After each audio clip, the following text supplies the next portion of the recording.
পড়বেন আলহামদুলিল্লাহি রাব্বিল আলামিন একবার কমপক্ষে, মানে প্রথমে আল্লাহর প্রশংসা করবেন, তারপর একবার দরুদ পড়বেন আল্লাহুম্মা সাল্লি আলা মুহাম্মাদ ওয়া সাল্লিম, তারপর হাত তুলে দোয়া শুরু করবেন।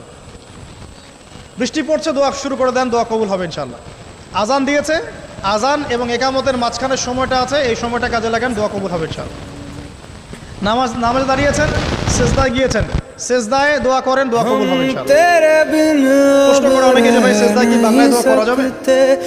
হ্যাঁ যাবে, যদি আপনার নামাজটা নফল নামাজ হয়। কোন নামাজ হয়? ফরজ নামাজে করবেন না, নফল নামাজে করতে পারেন ইনশাআল্লাহ।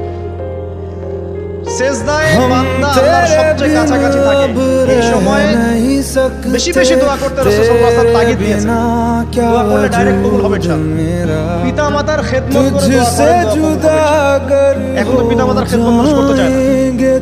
এটা সেই যুগ যে যুগে পিতামাতার সাথে দাস দাসীর কথা আচরণ করা হয়।